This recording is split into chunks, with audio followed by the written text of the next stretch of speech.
C'est urgent. Un serial killer, un tueur en série, actuellement en fuite. Il est dans la zone, d'après les informations qu'on a, il serait dans la zone de l'île Roubaix et tout ça. Voilà, ce monsieur sur la photo a assassiné environ 3 personnes.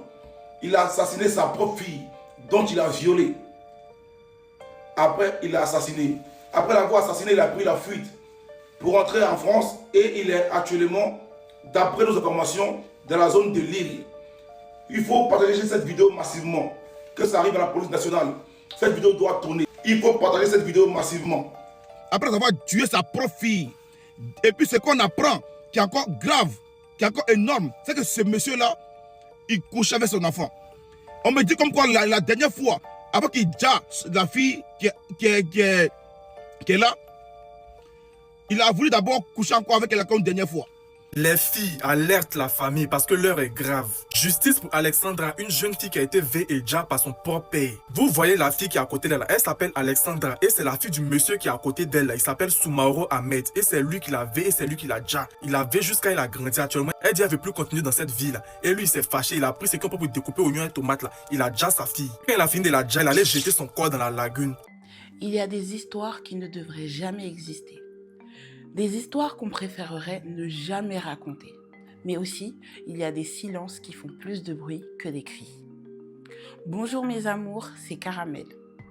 Aujourd'hui, je vais vous raconter l'histoire d'une femme, d'une fille, d'une âme. Son nom, Alexandra Mbadama.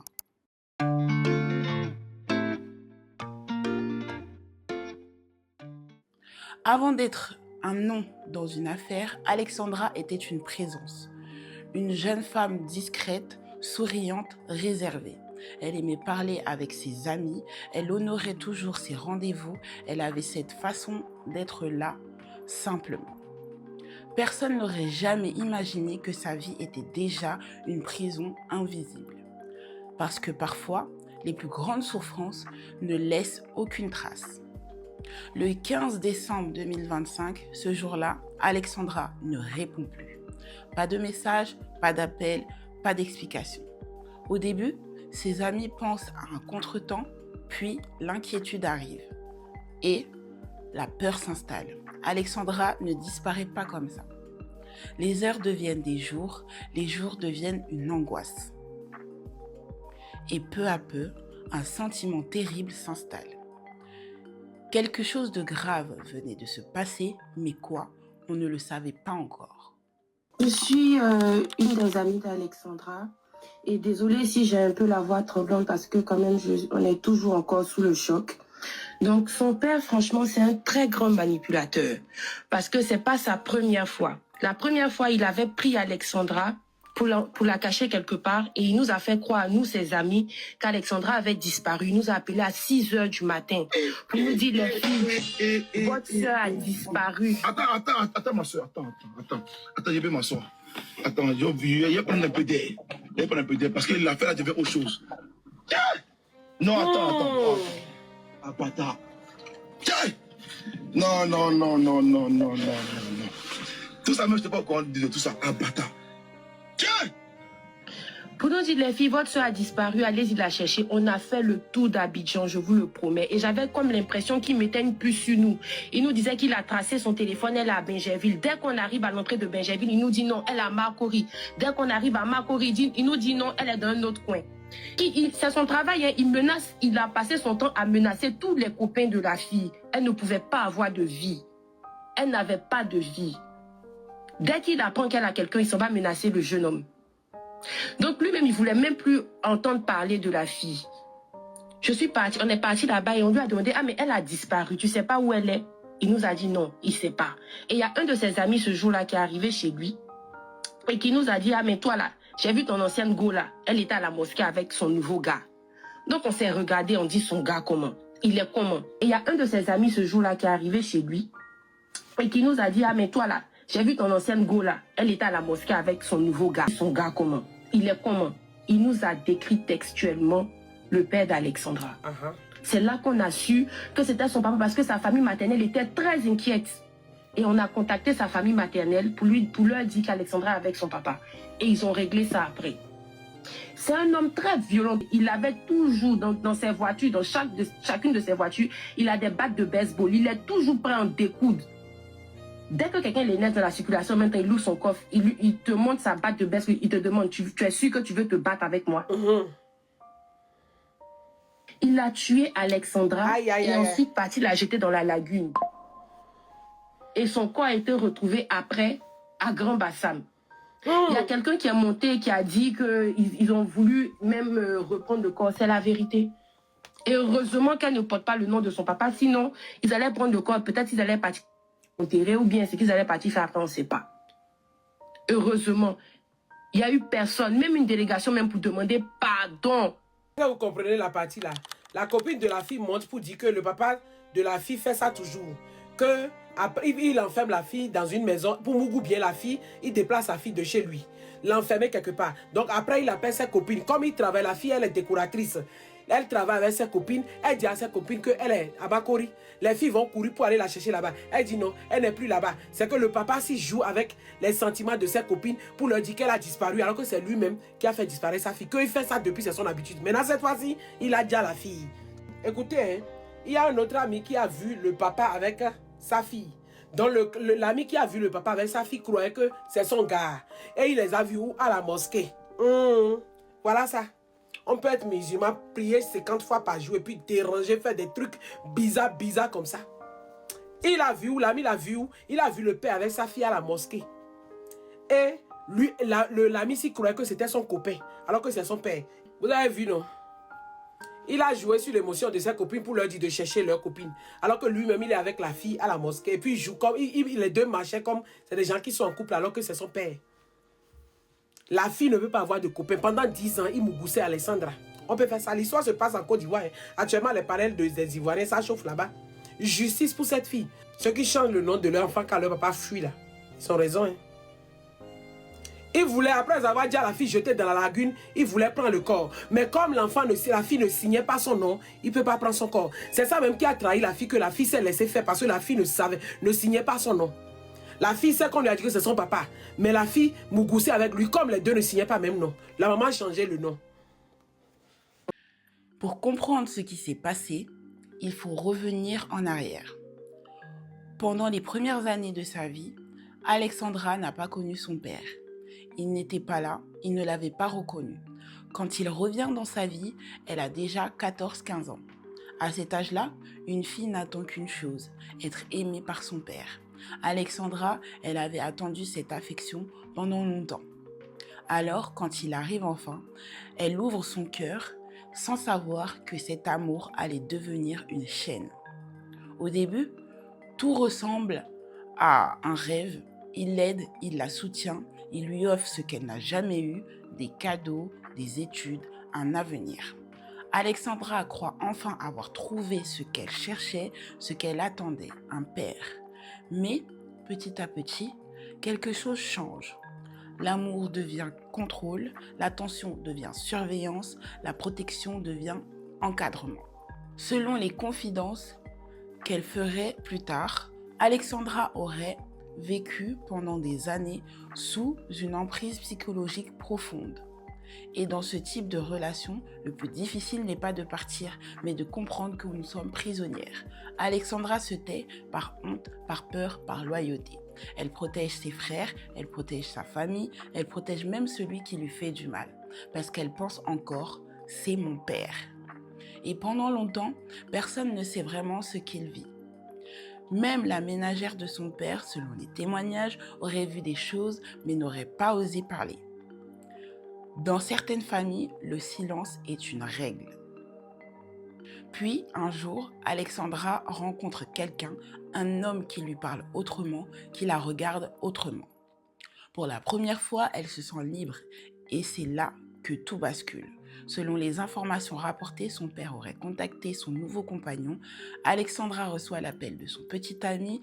Elle comprend alors que son téléphone aurait été cloné. Sa vie était surveillée. Et à chaque fois qu'Alexandra était au travail, elle avait quelque chose. Et elle parlait beaucoup de moi à son père, vous voyez. Un peu seulement, je sors, je suis avec Cédric, je vais ici par là, parce qu'elle aimait beaucoup me suivre très souvent dans ces moments perdus. Elle aimait beaucoup monsieur, je suis ici, je suis là, je suis passé. Une fois, je l'ai interpellé pour dire, mais tiens, tu parles beaucoup de moi, ton papa. Parce qu'à chaque fois, je remarque que tu lui donnes ta position en temps réel.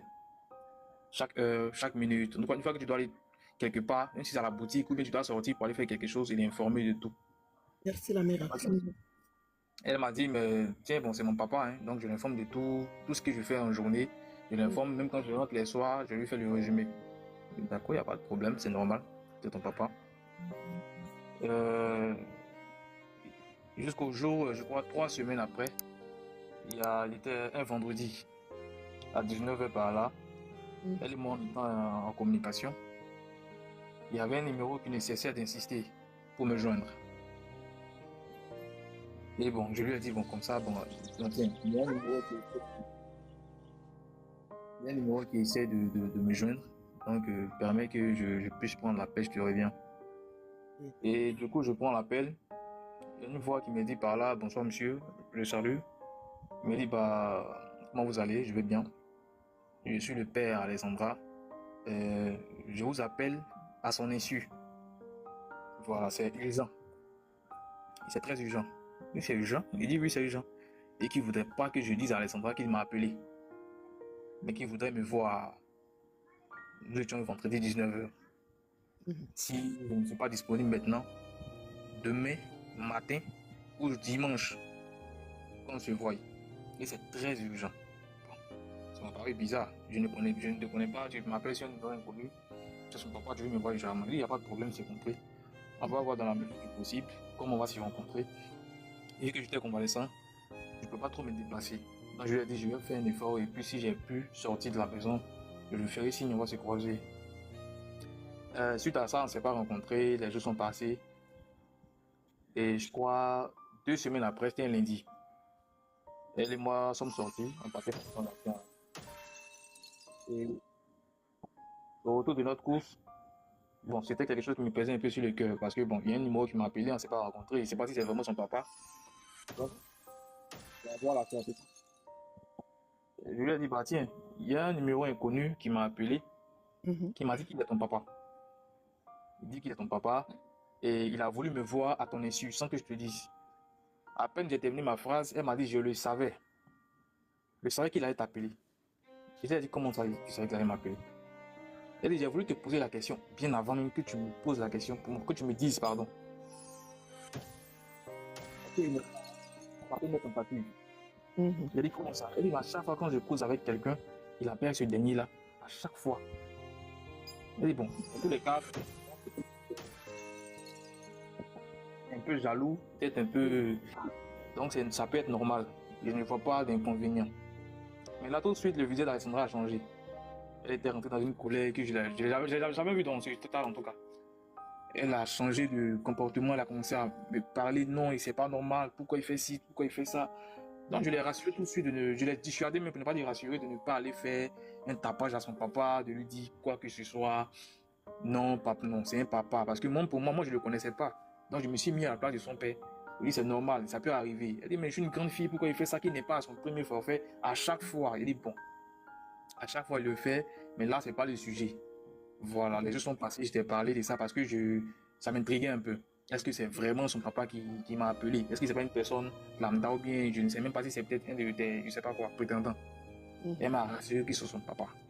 Donc la question que j'ai posée, mais comment il a fait pour avoir mon numéro? Effectivement. Et comment il a su que toi et moi nous causons ensemble? C'est-à-dire qu'on échange, on a des échanges, toi et moi. Chose qu'elle a mis un bout de silence avant de répondre. Pour dire, il pirate son portable, il est capable de pirater son téléphone. C'est-à-dire qu'il peut avoir accès à ses données sans son consentement. Effectivement. Donc j'ai demandé, est-ce qu'il n'a pas cloné ton WhatsApp? Elle m'a montré son WhatsApp, il n'était pas cloné du tout. Et bon, est-ce que tu n'as pas peut-être pas une attention, ton téléphone n'était pas verrouillé et puis il avait accès? Elle dit non, c'est pas sa première fois. Donc j'ai dit, bon, si c'est comme ça veut dire qu'il a accès à toutes tes données, tout ce que tu fais en journée, et tout ce que tu fais chaque jour, là, il est informé. Causerie, appel, message, tout, WhatsApp, il est informé de tout. On n'a pas pu répondre à ça. Il a dit, d'accord, il n'y a pas de problème. Donc on revenait, en ce moment, on n'était pas loin de, on était au niveau de Faya. On revenait et c'est comme ça que je lui ai dit, bon, vu que tu m'as parlé avec ce ton et puis l'air énervé, qu'est-ce qu'il y a entre toi et ton papa? Parce qu'auparavant, on n'avait jamais parlé de son papa. Oui. Mais ce que je sais, c'est qu'à chaque fois, il était tout le temps présent. Il vient, tant qu'il peut venir la chercher, il viendra. Tant qu'il peut l'appeler pour lui demander, elle fait quoi? Elle est où? Elle a quel niveau? À chaque seconde, chaque minute, chaque heure. Il le faisait. Moi, je ne voyais pas d'inconvénient en ce temps, puisque je me disais, c'est normal, c'est un père. Il est peut-être, comment dire, protecteur envers sa fille. C'est là qu'elle m'a expliqué qu'elle a connu son papa pas tôt. Je crois qu'elle avait 13 ans ou 14 ans, je crois qu'elle connaissait son papa. Et que c'est là qu'ils se sont rencontrés.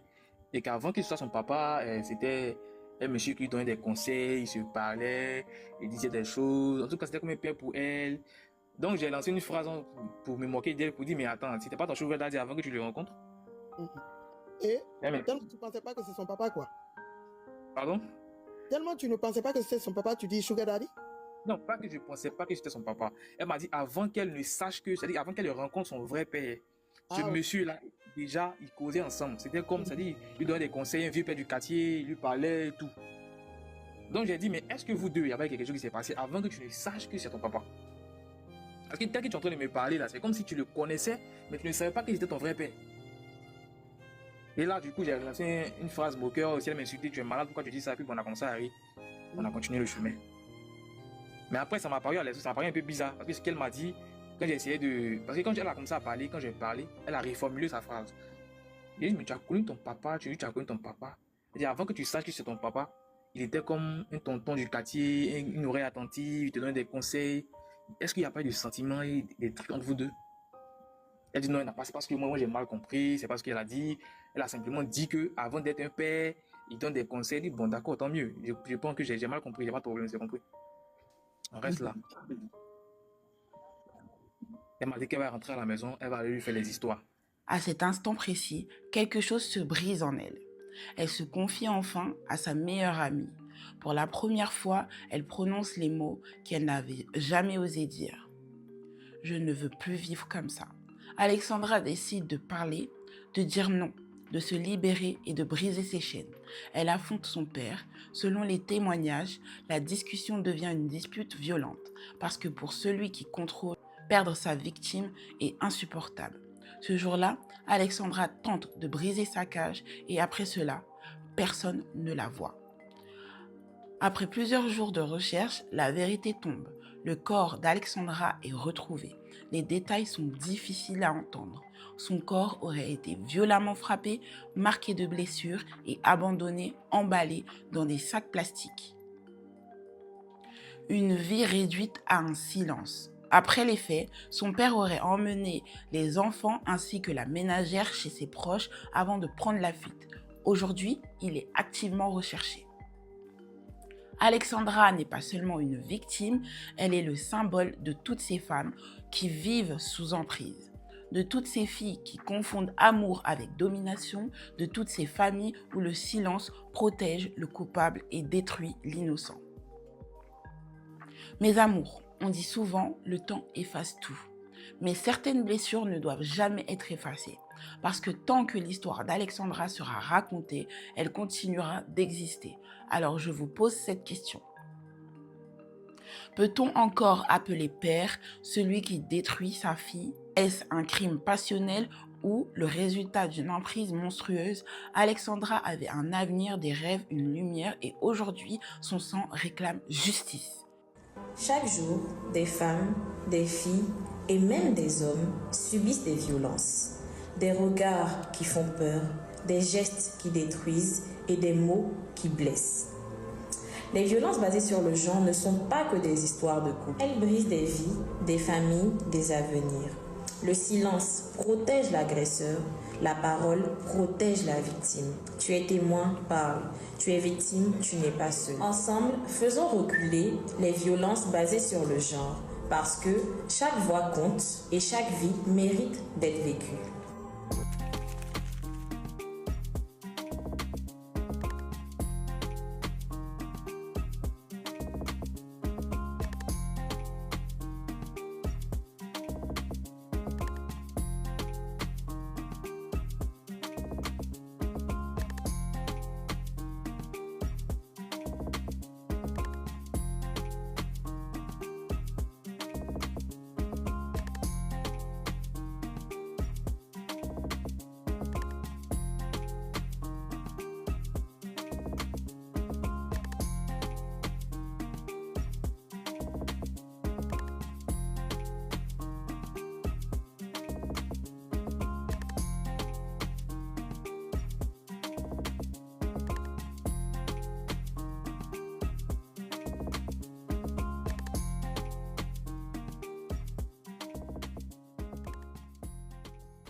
Alexandra, tu n'es pas seule, on ne t'oublie pas.